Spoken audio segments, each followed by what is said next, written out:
picture the absolute smartest human being on the planet, like a literal genius. You put them in a room, you give them a whiteboard, and you ask them to solve the most complex, world-changing physics equation imaginable.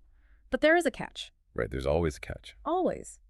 This genius has a very specific medical condition where their short-term working memory can only hold exactly 3 numbers in their head at any given time.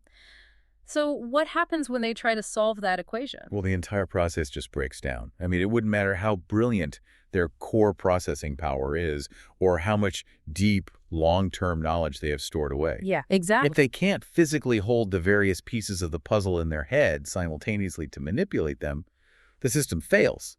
They are entirely bottlenecked by their own working memory. That image right there is the perfect way to understand the monumental shift happening in the global technology sector right now. For today's deep dive, we are digging into a stack of sources anchored by Micron Technology's Q2 2026 earnings report, along with the accompanying earnings call transcript. And it is a fascinating read. It really is. Our mission today is to look at how a traditionally cyclical and, let's be honest, somewhat unglamorous memory chip manufacturer just posted numbers that completely shattered the financial models of Wall Street. Utterly shattered them. And more importantly, we are going to explore what this reveals about the hidden choke points of the global AI revolution. Because if you read through these sources, it becomes incredibly clear that the limiting factor for artificial intelligence right now isn't the genius brain, it's the memory. Yeah, it's a fundamental misunderstanding of how the hardware actually works. We spend so much time marveling at the processors, the GPUs, the neural engines. The brains. Right, the quote-unquote brains of artificial intelligence that are supposedly getting infinitely smarter every week. But those processors are effectively stranded if they cannot be fed data fast enough. Or, if they can't hold the massive context windows required for a modern AI to actually function. Which is exactly what the source material for this deep dive illuminates so clearly. Okay, let's unpack this, because the numbers in this Q2 2026 report are staggering. They really are. Just to lay the groundwork for you listening, we are looking at Micron's Q2 revenue hitting $23.86 billion. That is a 196% year-over-year increase. Wow. And their gross margins reached a company record of 75%. But if you think that's wild, their guidance for Q3 expects $33.5 billion in revenue and an 81% gross margin. Which is almost unheard of. Completely unheard of in hardware. They even had the board approve a 30% increase to their quarterly dividend, bringing it to 15 cents. But I have to push back on this because an 81% gross margin in physical hardware manufacturing sounds like software numbers. That does, yeah. Historically, building memory chips has been a brutal boom and bust commodity business. So is this just a case of temporary price gouging because of a short-term supply chain hiccup? Or has the baseline physics of artificial intelligence actually permanently changed the value of memory? What's fascinating here is the philosophical shift that the CEO outlined in the earnings call. I mean, AI hasn't just increased the sheer volume of demand. It has fundamentally recast memory as a defining strategic asset. A strategic asset. Right. Exactly. You have to look at how the software is evolving. When we move from simple single-prompt chat bots into complex AI architectures that require longer context windows, deeper reasoning chains, and multi-agent orchestration, well, the workload becomes incredibly memory-bound. Let's pause on multi-agent orchestration for a second. We're talking about a scenario where you aren't just asking an AI a trivia question, right? Right. It's much bigger than that. You're asking an AI agent to read a 100-page legal document, remember all of it, cross-reference it with a live financial database, and then write a comprehensive summary report all in real time. Precisely. And to do that without a staggering, unusable amount of lag, the AI needs massive amounts of what is effectively that short-term working memory you mentioned earlier. The 3 numbers on the whiteboard. Exactly. It has to keep the legal document, the financial data, and its own thought process active all at once. Because the software now requires the AI to hold so much more in its head, the physical memory chips have transformed. From a cheap, interchangeable commodity into the most critical piece of the server rack. Yeah, and that completely alters the pricing dynamics. That 81% margin isn't just a temporary markup. It reflects a new reality where memory is the central physical constraint on the most transformative technology of our time. And since memory is now this incredibly valuable, hyper-scarce resource, it is completely changing how the biggest tech companies in the world are securing it. The sources show a major departure from standard corporate purchasing behavior. It's turning into ruthless risk management. Totally Eh, ruthless. We are moving away from traditional one-year long-term agreements, or LTAs, into a world of what Micron is calling multi-year SEAs, strategic customer agreements. Right. In fact, Micron just signed its first ever 5-year SEA with a major customer. Which is a massive signal to the broader market. I mean, a 5-year locked-in agreement in the semiconductor space is exceptionally rare. Because the technology moves so fast, right? Exactly. Nobody wants to be tied to a 5-year-old chip standard. Let me put it this way for you listening. Imagine you need to rent a car for a weekend trip. Usually, you just book it a week in advance, pay the standard rate, and don't think twice about it. Sure, that's standard. But suddenly, you realize that an unprecedented multi-year event is coming to town. You look at the projections and realize there literally won't be any rental cars left in the world next month. A complete shortage. Right. So, to manage that risk, you sign a locked-in 5-year lease on a rental car at an extreme premium price, just to guarantee that when you walk up to the counter 3 years from now, a set of keys is waiting for you. That is essentially exactly what the biggest tech giants are doing with memory chips right now. It's wild. If we connect this to the bigger picture, these SCAs give Micron unprecedented visibility and financial stability. For decades, memory manufacturers had to guess what consumer demand would look like. Which is what led to those brutal boom and bust cycles. Right. They would overbuild, prices would crash, then they'd underbuild, and prices would spike. Now, the hyperscalers, the massive cloud computing and AI companies, they are viewing artificial intelligence not as a passing software trend, but as a multi-year structural shift in human computing. So they're willingly trading their pricing flexibility to guarantee absolute supply certainty. Exactly. I mean, a hyperscaler cannot risk a multi-billion-dollar AI server farm sitting completely idle because they are missing a tray of memory chips. And the volume they are buying to ensure those server farms run is breathtaking. The report notes that data center demand will exceed 50% of the memory industry's total addressable market for the first time ever in 2026. That is a massive milestone. Over half of all memory manufactured on Earth is just going straight into these massive server farms, and a huge chunk of that is a specific technology called high bandwidth memory, or HBM. Right, the new standard. Yeah. The sources note they are already doing volume shipments of HBM4, specifically designed for the new NVIDIA Vera Rubin architecture. You mentioned earlier that HBM requires complex packaging that sacrifices traditional chip yields. How does HBM actually work compared to standard memory? Well, high bandwidth memory is essentially stacking memory chips on top of each other, like a high-rise skyscraper. You do that rather than laying them out flat on a motherboard like a sprawling suburban neighborhood. I love that visual, but what does that actually do for the processor? Like, why build a skyscraper? It comes down to the physics of moving data. In a traditional flat layout, the data has to travel across the motherboard, which, in microscopic terms, is like commuting miles from the suburbs to the city center. So it takes time. It takes time, it creates latency, and it requires a lot of electrical power to push that signal.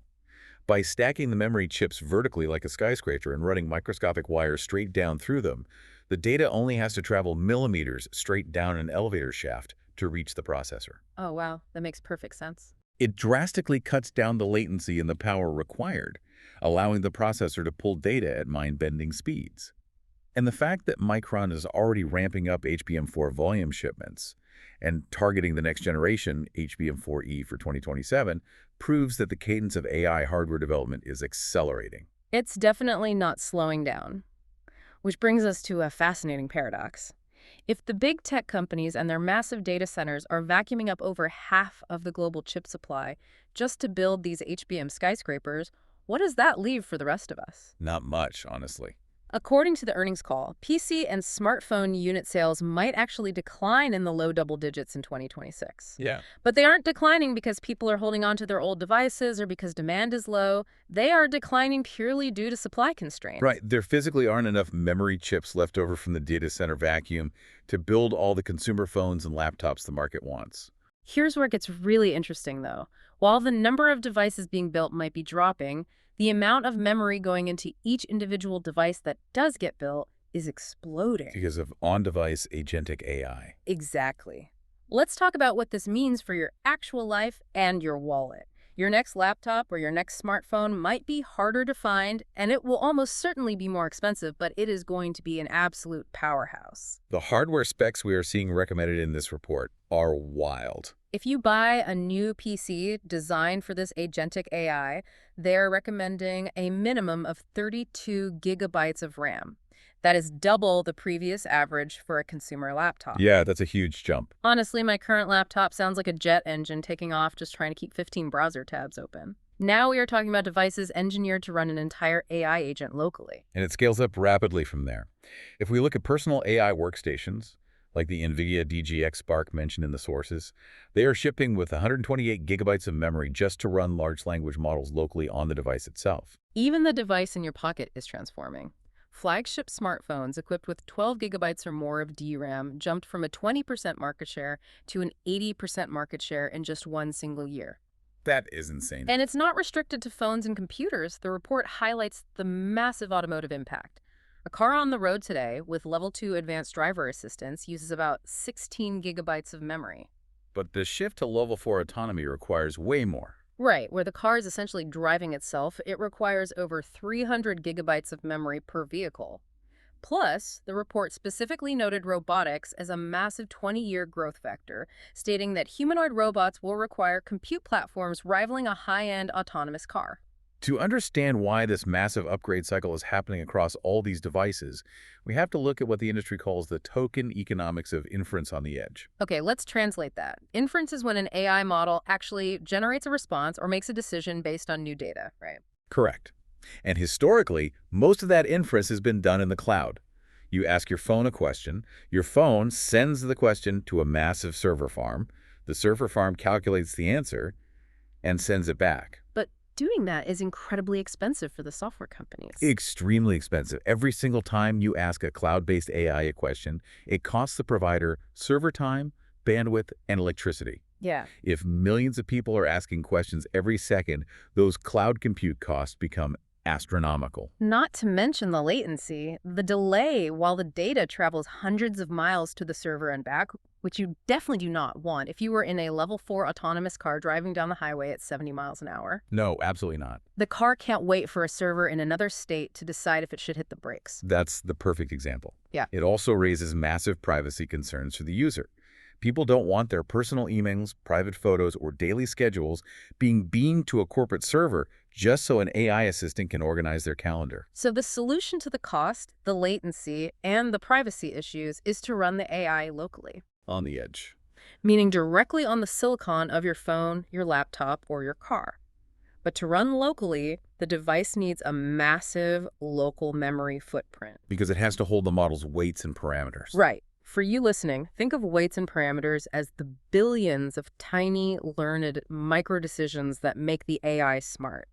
It's the accumulated knowledge of the model. You need massive amounts of RAM just to keep those billions of micro-decisions active and ready to fire at a moment's notice. That is precisely why your next phone needs double or triple the memory of your current one. It's fundamentally about protecting your privacy, eliminating network lag, and shifting the massive computational cost away from the cloud provider and onto your personal device. Okay, so if every single phone, car, robotic assembly line, and cloud server on Earth suddenly needs double or triple the memory, and they are willing to pay massive premiums for it, why can't Micron just flip a switch, run the factories overnight, and make more chips? Because you cannot defy the laws of physics, and you cannot build a state-of-the-art clean room overnight. Which brings us to the trillion-dollar bottleneck. Let's look at the physical and financial constraints outlined in this report, starting with the physics. The physics are the real hurdle here. They mention declining bits per wafer as nodes shrink, specifically calling out their new 1-gamma DRAM and G9 NAND nodes. Just to clarify, DRAM is that short-term working memory we've been talking about, while NAND is the long-term storage like a hard drive. But what does declining bits per wafer actually mean for the manufacturing process? It means that as you try to make the transistors on a chip smaller and smaller down to the atomic level, which is what they are doing with these 1-gamma and G9 nodes, well, the manufacturing process gets exponentially harder. So it's much more sensitive. Exactly. The margin for error basically disappears entirely. Because the complexity is so high, you actually get fewer usable perfect chips off a standard silicon wafer than you used to with older, larger technology. Wow. Furthermore, the equipment required to literally print these microscopic structures, like extreme ultraviolet lithography machines or EUV machines, are massive. They are the size of buses, right? Literally the size of a bus. They require vastly more physical space, immense power, and hypersterile environments. So even if you are just trying to produce the exact same number of silicon wafers as last year, you need a physically larger building to house the massive new machines doing the work. And building those larger buildings comes with a staggering price tag. The financial response to this physical bottleneck is mind-blowing. Micron's fiscal 2026 capital expenditures, or CapEx, are projected to be over $25 billion. A massive investment. And their fiscal 2027 construction spend alone is increasing by over $10 billion year over year. They are pouring money into global expansion. They have to, just to keep up. The report details the acquisition of the Tongluo site, plus new fabrication plants and clean rooms breaking ground in Idaho, New York, and Singapore, alongside a massive new assembly facility in India. It is arguably one of the largest global construction booms in the history of the tech sector. So, what does this all mean? I have to challenge this strategy. Spending over $25 billion in a single year sounds incredibly dangerous. What happens if the AI software bubble pops? That is the big question. Right. What if the hyperscalers suddenly realize they bought too much capacity, right, as Micron is pouring billions of dollars of concrete into the ground in Idaho and New York? Isn't there a massive execution risk here? This raises an important question about the structural challenge of bringing on new semiconductor supply. These are what the industry calls greenfield projects. They are building entirely new facilities from the dirt up. You can't just rent an old warehouse. No, you can't just repurpose an old shoe factory to make atomic-level 1-gamma memory chips. These greenfield projects take years to permit, years to build the hypersterile clean rooms, years to install those bus-sized EUV machines, and even more time to ramp up the manufacturing lines. Just to get mature, profitable yield. Exactly. Yeah. So by the time the factory is actually finished and producing chips, the entire software market could look completely different. The execution risk is immense. It is immense. But that risk is heavily calculated. Remember those 5-year strategic customer agreements we discussed earlier? The rental car leases. Right. The hyperscalers signing those SCAs are essentially underwriting this entire global expansion. They're guaranteeing the demand. Furthermore, that high gross margin we talked about, that staggering 81% margin, it exists precisely because this expansion is physically difficult. Massively expensive and risky. Exactly. If it were easy to just spin up a memory fab in a few months, everyone would do it. The market would flood with chips, and the margins would plummet. The 81% margin is the market's reward for successfully navigating an impossibly complex physical bottleneck that no software company can simply code their way out of. It's the ultimate reality check for the digital world, and this directly impacts everyone listening. If that concrete in Idaho doesn't set on schedule, or if those clean rooms in New York face construction delays, the advanced AI assistant you want on your next smartphone either gets delayed by a year or the tech company geofences the feature. Behind a $30 a month cloud subscription. Exactly, because they couldn't physically fit enough memory on the actual device to run it locally. The global supply chain has never been more intimately tied to your personal technology experience. It's all connected. So, to pull all of these threads together for you listening, we've seen today how memory has evolved from a cheap, cyclical commodity into the new oil of the global AI economy. The new oil is a great way to put it. This single component is entirely rewriting corporate financials, generating nearly $24 billion in a single quarter for Micron. It's forcing the most powerful tech giants in the world to manage their risk by locking in 5-year supply agreements just to survive the coming years. Right. It is radically upgrading the specs of the personal devices you will buy next year, driving up consumer costs, but also putting unprecedented local AI power directly into your pocket. And it is triggering a global construction boom requiring tens of billions of dollars to build the hyper-sterile greenfield clean rooms necessary to push the absolute boundaries of physics. It is a profound shift in how we build and scale technology. The entire future ecosystem, from the hyperscaler data center to the fully autonomous car to the robotic assembly line, is entirely dependent on the physical availability of these microscopic memory structures. And that leads to a mind-bending concept to leave you with today. If you follow tech news, you constantly hear about how AI software is evolving at breakneck speed. Every single week, there's a new model. Every single week, a new algorithmic breakthrough, a new software update threatening to outpace human intelligence.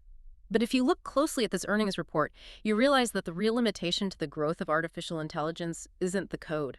It's not the algorithms or the math. No. The ultimate limit on AI right now is the physical availability of microscopic cleanroom real estate and the literal concrete being poured into the ground today in places like Idaho and New York. It's a striking juxtaposition between the digital and the physical. We are trying to build that genius brain we talked about at the very beginning of the deep dive, the smartest entity on the planet. But we are collectively realizing that the brain is only as good as its short-term memory. So the question you have to ask yourself, and what you should be watching in the years to come, is this: how long can the infinite digital potential of AI software outpace the stubborn physical limits of hardware manufacturing? Until next time, keep diving deep.